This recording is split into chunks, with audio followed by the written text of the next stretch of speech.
Tem momentos na vida que nós sentimos que precisamos dar um passo a mais. Algo dentro de nós pede profundidade, renovo, mas ao mesmo tempo nossa rotina, o cansaço, o estresse do dia a dia nos tiram desse foco e essas distrações acabam nos levando para o lado contrário. E aí surge uma pergunta: como viver uma vida realmente consagrada a Deus quando tudo ao nosso redor parece nos puxar para longe dele? O capítulo 6 do livro de Números nos responde isso, nos ensinando que consagração não é a gente se afastar do mundo, mas aproximar o nosso coração de Deus. É escolher, de forma consciente e todos os dias, ser dele e trilhar o caminho que ele tem para você. Então hoje se faça uma pergunta: qual área da sua vida Deus tem te chamado para consagrar a ele de novo? Em Números capítulo 6, verso 2 diz: quando alguém fizer voto especial, voto de Nazireu, para se consagrar ao Senhor. Antes de continuar, deixa eu me apresentar. Meu nome é Lorena Prado, sou cristã, advogada, esposa e mãe. E nesse espaço eu compartilho um pouco dos meus aprendizados com Deus, através da palavra, para que juntos possamos crescer em fé. No capítulo 6 do livro de Números, nós temos o chamado voto do nazireado, que nada mais era do que um compromisso voluntário de consagração ao Senhor. E diferente das regras gerais da lei, este voto era uma consagração voluntária. Então ele não era para quem precisava, mas na verdade para quem desejava mais de Deus. Este capítulo se divide em 3 partes. Dos versos 1 a 8, vai nos trazer sobre as restrições do voto. Dos versos 9 a 21, vai nos trazer sobre o encerramento do voto e o sacrifício de consagração. E nos versos finais, de 28 a 27, vai nos trazer uma passagem muito importante, a bênção sacerdotal. Então, o foco desse capítulo é simples, mas profundo. Consagração atrai favor, pureza atrai presença e a entrega genuína atrai bênção. Dos versos 1 a 8, o texto diz que aquele que decidisse se consagrar a Deus, seja homem ou mulher, deveria fazer 3 votos: se abster de beber vinho ou qualquer outra bebida fermentada, não cortar o cabelo e não tocar em um cadáver ou qualquer coisa impura. E tudo isso simbolizava separação, foco e pureza, porque na verdade o que Deus está nos ensinando através dessas passagens é que quando decidimos nos consagrar a Ele, devemos entender que essa consagração pede pureza, pede separação. Então devemos abrir mão de tudo aquilo que nos tira do foco espiritual, de tudo aquilo que nos afasta de Deus. Da mesma forma, nós devemos manter vigilância e disciplina espiritual. Estar e buscar estar na presença de Deus todos os dias, buscando da palavra dele todos os dias o direcionamento que ele tem para a nossa vida. Então, quando nós consagramos a nossa vida a Deus, é necessário que a gente entenda que esse relacionamento deve ser constante, com disciplina e vigilância espiritual. Devemos estar atentos de tudo aquilo que nos tira do foco. Devemos estar atentos de tudo aquilo que não é da vontade de Deus para as nossas vidas. E então, abrir mão disso. E devemos fazer isso de que forma? Preservando a pureza dos nossos pensamentos, das nossas falas, das nossas atitudes, entendendo que devemos viver todos os dias, constantemente, na presença de Deus. Então, eu preciso entender que os meus pensamentos não podem correr soltos.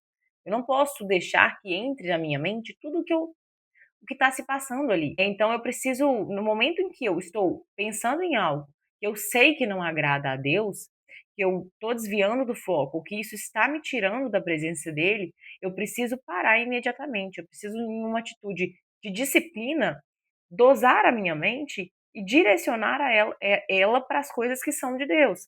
Da mesma forma, a nossa fala. Nós não podemos sair falando tudo que a gente está, pensando e passando no nosso coração, e nem de qualquer forma. Nós precisamos dosar a forma como nós falamos, o que sai da nossa boca, e assim também é com as nossas atitudes. Então, nós devemos, através das nossas ações, transparecer Deus. As pessoas precisam ver Jesus Cristo em nós, através das nossas vidas. E tudo isso entendendo que nada disso Deus exige de nós. Nesse capítulo deixou claro, Deus deixa claro que a consagração pessoal é uma escolha. Ele não exige que nós nos consagremos a Ele, mas a partir do momento em que decidimos fazer, que nós então tenhamos essa conduta, né, dos nossos pensamentos, das nossas falas, das nossas ações, que a gente busque se afastar de coisas que não são dele e viver conforme os ensinamentos dele. Deus em momento algum exige a consagração, mas ele honra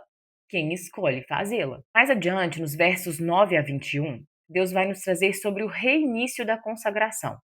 É como se Deus desse uma segunda oportunidade para aquele que escolheu se consagrar a Ele, mas de alguma forma não conseguiu cumprir, nos mostrando que Deus permite recomeços. Então, o que o texto diz é que se a pessoa eventualmente quebrasse aquele voto de consagração sem querer, ela não era descartada. Deus dava a ela a oportunidade de recomeçar, restaurar aquele voto, aquela consagração e seguir adiante. E da mesma forma é conosco. Às vezes você fez alguma promessa a Deus, e é importante aqui eu ressaltar que as promessas feitas a Deus não são obrigatórias. Deus em momento nenhum exige na palavra dele que nós façamos promessas em nome dele e para ele.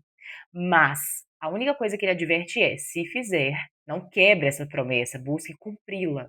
Talvez você quebrou alguma promessa espiritual, ou às vezes só parou de orar, acabou se afastando de Deus por alguma razão, deixou de estar ali na presença dele diariamente, deixou que os afazeres, a rotina, tomasse ali o tempo que você se dedicava a Deus. Às vezes, por alguma razão, você perdeu o foco, ou desencantou, ou está brava ou bravo com Deus, né? Também é possível. Afinal de contas, nós somos seres humanos carnais, e essa é a nossa natureza. Então, seja qual for a razão que você tenha se afastado de Deus e da sua caminhada, Deus nos mostra que com Ele sempre há reinícios. Ele sempre nos dá uma segunda oportunidade. Então, sempre há um dia para o recomeço. Não importa o que passou. O importante é o hoje, o agora e o que nós fazemos com isso. A partir de hoje, daqui para frente. Porque em Deus existe graça suficiente. Nos versos finais, Deus vai nos trazer e nos ensinar a bênção sacerdotal. E é lindo ver que Deus nos ensina a abençoar os nossos irmãos, nos mostrando ali que esse é o desejo dele. O desejo de Deus é nos abençoar.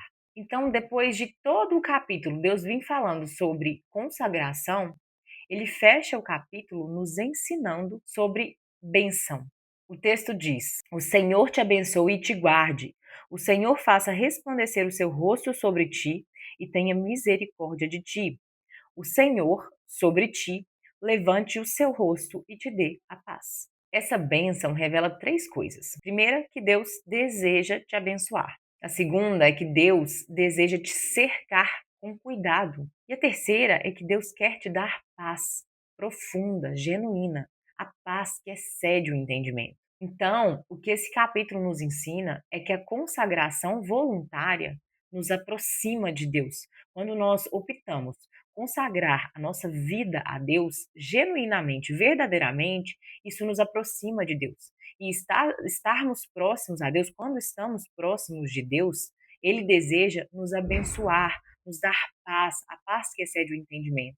Então, quanto mais perto nós estivermos dele, mais plena será a nossa vida. E aí o conceito de plenitude entra, né? Plenitude, quando eu falo de plenitude, eu não estou dizendo que você vai ser próspero em todas as áreas, que você vai ser perfeito em todas as áreas, porque os nossos olhos carnais tendem a olhar primeiro para essas coisas. Mas a plenitude é justamente sentir essa paz que excede o entendimento, independente das circunstâncias externas. Então, a plenitude de vida em Deus é exatamente independer das circunstâncias externas, do que acontece de externo na sua vida, de bom, seja de bom ou ruim. Então, o que esse capítulo me ensinou particularmente é que nós devemos buscar a Deus de forma genuína. Quando nós consagramos a nossa vida a Ele, que a gente busque ser verdadeiro, que a gente busque ler e estudar a palavra dele, que a gente busque entendimento, que a gente busque relacionamento diário e verdadeiro com Ele. Porque definitivamente existem coisas que Deus só revela para aqueles que decidem voluntariamente se consagrar a Ele e decidem em disciplina, caminhar com Ele. E é importante eu ressaltar que não é sobre perfeição, mas sobre entrega verdadeira, sobre intenção. Às vezes a gente confunde e quando a gente está na caminhada, eu particularmente tendo muito a isso. Eu fico me culpando por às vezes não estar fazendo tudo da forma certa e como Deus espera que eu faça. Mas a verdade, o que Deus me mostra diariamente é que isso nunca vai acontecer, porque nós somos naturalmente, da nossa natureza, imperfeitos. E o que conta para Deus é a intenção do nosso coração e não perfeição, porque perfeito foi só Jesus Cristo na cruz.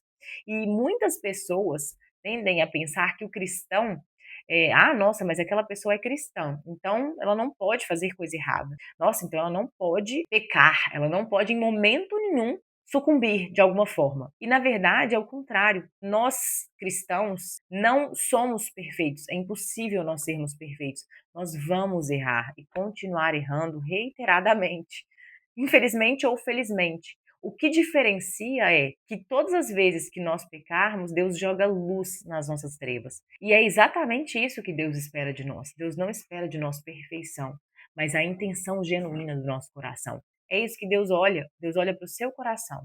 Então, quando você se separa, decide se separar para Deus, Ele derrama sobre a sua vida direção, paz, bênçãos. E aí você vai entender dele o conceito de tudo isso. Em Levítico capítulo 20, verso 7 diz: Sede santos, porque eu sou santo.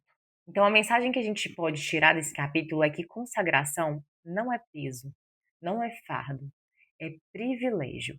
É Deus te chamando para mais perto dele, para te abençoar. Se você gostou desse vídeo, se inscreva no canal, curta e comente. Que assim você me ajuda a continuar compartilhando a palavra de Deus com mais pessoas. E que a luz da palavra te encontre aonde você estiver e transforme o seu coração todos os dias. Um beijo e até o próximo estudo.